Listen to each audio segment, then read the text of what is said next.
Märkamatult on Eesti Vabariik saanud 100-aastaseks. Kõbus vanur on hea tervise juures ning pakatab elurõõmust. Täpselt nagu meie saatesarja kangelased, kes tegelevad kõiksugu pööraste ettevõtmistega. Niisiis, tere tulemast vaatama Eesti 100. juubeliaastale pühendatud saatesarja 100 erilist eestlast. Kohila tüdruk Moona Maria armastab loomastuda ja seda loomulikult selle sõna kõige paremas tähenduses. Eritellimusmaskotid on tema elu. Näiteks üks on täiskostüüm kehaga, aga see on alles tegemises. See oli näiteks 4000. 4000 eurot.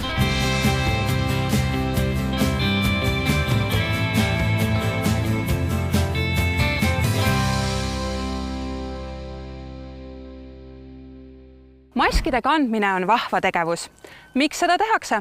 Äkki sellepärast, et me kõik vajame vaheldust, kuid kõige tähtsam on ikka see, et pulli saaks. Sõidame nüüd Kohilasse, kus elab tütarlaps, kes on tõeline ümberkehastumiskunstnik. Kas teie teate, mida tähendab täpselt sõna maskott? Tänasesse saatesse kõige sobilikuma vastuse annab meile Wikipedia. Seal seisab, et maskott on õnnetoojaks peetav ese, näiteks ripats, nukk või ehiskujuke auto armatuurlaual, aga ka loom või isik. Loomadest on vanade eestlaste mällu kõige paremini talletunud vigri. Hülgepoeg Vigri oli Moskva olümpiamängude Tallinna purjeregati maskott. Paljud tänased keskealised mäletavad ka Leopoldi, keda võiks pidada mitteametlikuks Eesti Televisiooni lastesaadete maskotiks. Kuid ärge unustage ka TV3 maskotti Otto, Triinu ja Jäpet. Jälle see Jäpe! Ma ei saa teda ju keset liikluskeerist üksi lasta. Ta võib viga saada. Tiibu! Oota! Ei, Tiibu! Aga kes on Kanal 2 maskott? Kindlasti ei vaidle keegi vastu, et mingil perioodil oli selleks vana hea Võsapets isiklikult.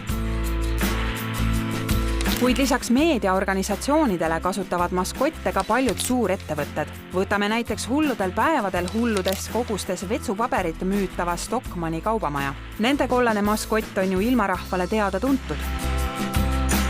Nüüd aga tere tulemast Kohilasse. Siin elab tüdruk, kes on pea ees sukeldunud karvaste ja kallite eritellimusmaskottide pöörasesse maailma.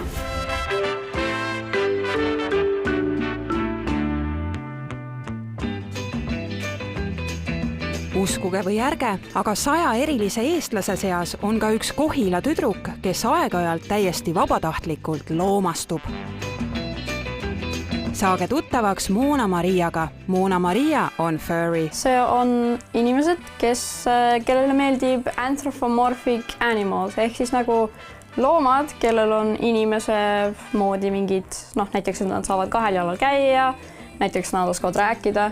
Et nagu pool loomad, pool inimesed ja me siis nagu fänname neid, et meile väga meeldib, et isegi et osad teeme kostüüme ja joonistame oma karaktere ja igas siukseid asju. Tänaseks päevaks on Moona Maria soetanud endale juba toatäie karvaseid loomaülikondasid ehk fursuite. Ja mul on neid nüüd ikka tõesti väga palju. Ja vähe sellest, igal üsnagi ebamaise nimega tegelaskujul on ka oma iseloom. Mul on näiteks Portal, ta on siuke noor, siuke rebane, ta on siuke nagu nohik natukene, siuke kardab. Ja siis on näiteks hoopis Geronimo, siis tema on hoopis mingi täiesti teistmoodi, et tema on hoopis hästi julge ja teeb igast mingeid trikke ja igasugused, et kõik on nii erinevad. Ja kui sa otsustad furriks hakata, siis ära üldse mõtlegi kedagi kopeerima hakata.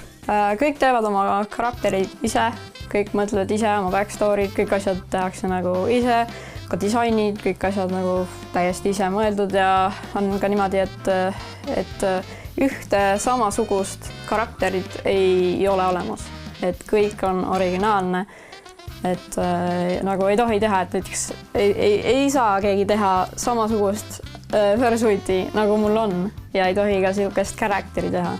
Et see on nagu täiesti minu oma. Kõige toredam on furride juures see, et nad ei jäta kedagi ükskõikseks. Ja ma käin küll igal pool. Vahest on näiteks mingi kohvikute päev või mingi näiteks või mingi Halloweeni moodi siuke, et siis ma käin ja see on päris lõbus on. Et seal on igasuguseid, mul on näiteks ükskord oli niimoodi, et mingi inimene tuli mulle vastu, see oli ülirõõmus ja siis aitas mu tagumikku.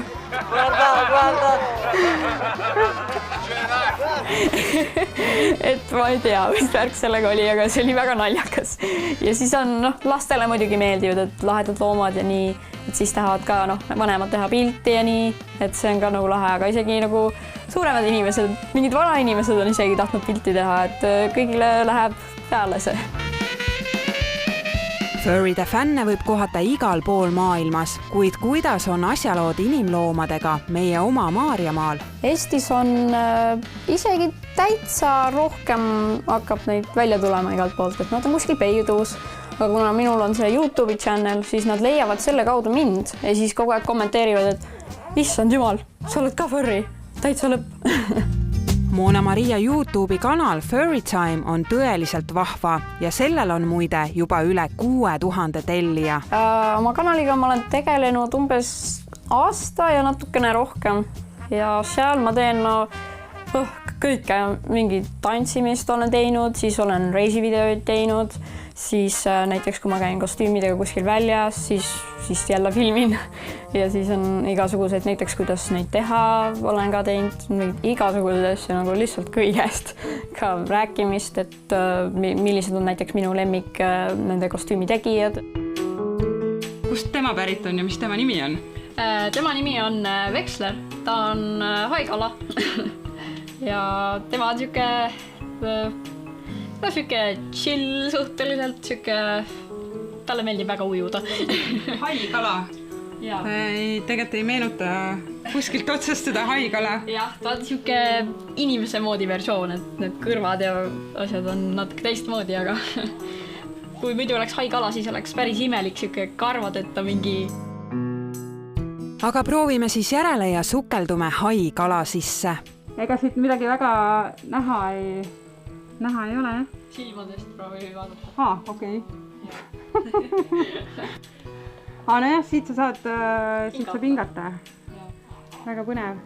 Aga ma näen, et sul on selja taga üks üsna kurja näoga, et kes või mis tema on? Tema on Onslaught. Tema on eriti kuri. Ta on Toxepticon ehk siis nagu Transformeritest siuke koer Transformer. Et ta on nagu robot natukene. Siuke hästi kuri. Ja kust tema pärit on? Tema on tegelikult eriti special selles suhtes, et tema ei ole nagu päris makeri poolt tehtud, et tema on nagu rohkem siuke siuksed tavalised inimesed on lihtsalt teinud enda jaoks, aga müüsid maha, sest et võib-olla ei connectinud selle karakteriga või mis iganes. Kas siis tavalise inimese poolt saadud selline furry on ka kuidagi odavam või pigem mitte? Pigem küll odavam jah, sellepärast, et nad on nagu näha, et sellel on ka igasuguseid valesti läinud asju, et nagu näha on siit näha näiteks, et siin ei ole midagi, siin on mingi igasuguseid auke ja siukseid igast asju, mis ei ole nagu perfektne. Kui võtta mingi eriti professionaalne, siis siukseid valesid katkiseid kohti ei ole. Aga näiteks sellele karakterile ma arvan, et see väga hästi sobib, et ta ongi siuke katki ja siuke räsitud, et talle hästi sobib see minu arust, et ei ole kõik siuke hästi perfektne. Nagu näha, saab fursuite ehk maskotte ka ise teha, kuid trend on hetkel selline, et pigem pöördutakse ikka oma ala spetsialistide poole ja hinnad, need on oi kui kallid. Keskeltläbi tuleb ühe kostüümi eest maksta ligi 1000 eurot. Räägi, milline on see kõige kallim kostüüm, mis sul olemas on? Näiteks üks on täiskostüüm kehaga, aga see on alles tegemises. See oli näiteks 4000. 4000 eurot? Ja see on ka Jaapanist tuleb see. See on Jaapani kostüüm. Kui kaua aega seda siis valmistatakse? Pool aastat umbes. Ja millal see kohale jõuab? Peaks jõuludeks jõudma. Nii et sa saad jõulukingituseks endale 4000 eurose kostüümi. Jaa.